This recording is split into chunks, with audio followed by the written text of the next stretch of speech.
Are we currently witnessing the next real estate market crash soon? Welcome back, guys. My name is David Bentinck, your favorite Dallas-Fort Worth, North Texas realtor. And in today's video, we'll be going over what experts are saying about the real estate bubble of 2021.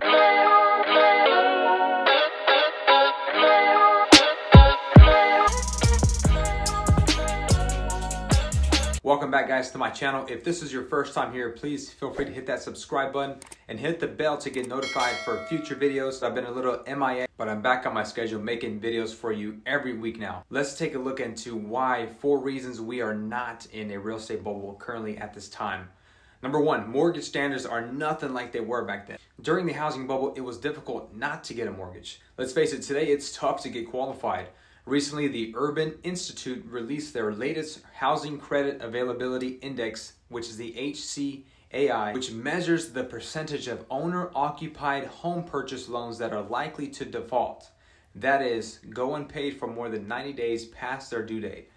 A lower HCAI indicates that lenders are unwilling to tolerate defaults and are imposing tighter lending standards, making it harder to get a loan. A higher HCAI indicates that lenders are willing to tolerate defaults and are taking more risks, making it easier to get a loan. Now, if we look at 2004 through 2006, lenders were comfortable taking on high levels of risk during the housing boom of that time. According to today's studies, the HCAI is under 5%, which is the lowest it's ever been since the introduction of the index. Number 2, we don't have a surplus of homes, we are in a shortage. That's right, guys.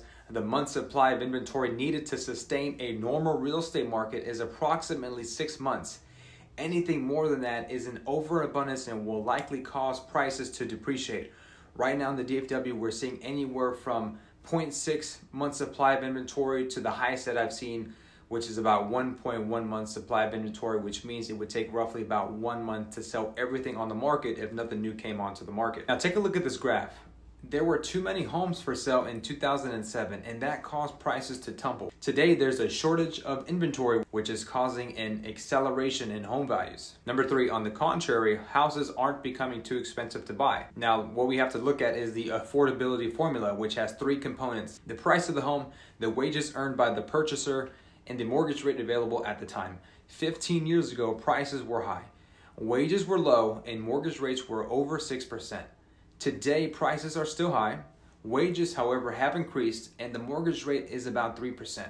That means the average homeowner pays less of their monthly income towards their mortgage payment than they did back then. Take it from this guy, Mark Fleming, who's a chief economist for First American. As he explains, lower mortgage interest rates and rising incomes correspond with higher house prices as home buyers can afford to borrow and buy more. If housing is appropriately valued, house buying power should equal or outpace the median sales price of a home.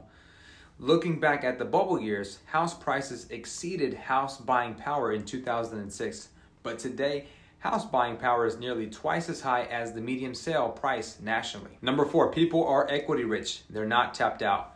In the run-up to the housing bubble, homeowners were using their homes as personal ATM machines. Many immediately withdrew their equity once it built up, and they learned their lesson in the progress. Prices have risen nicely over the last few years, leading to over 50% of homes in the country having greater than 50% equity, and owners have not been tapping into it like last time. During the crash, home values began to fall, and sellers found themselves in a negative equity situation where the amount of mortgage they owed was greater than the value of their home. Some decided to walk away from their homes, and that led to a wave of distressed property listings, including foreclosures and short sales, which sold at huge discounts, thus lowering the value of other homes in the area. With the average home equity now standing at over $190,000, this won't happen again today. There you have it, guys. 4 reasons why we're not in a housing bubble. Hope this information was of value to you all. If you are looking to buy or sell here in the Dallas-Fort Worth, North Texas area, including Frisco, Plano, McKinney, Prosper, Allen, please contact me and reach out to me. My direct cell is 214-384-1630 or by email at david.bentinck, that's BENTINCK @exprealty.com. Please like, subscribe, share, and comment, and we will see you next time on my future videos.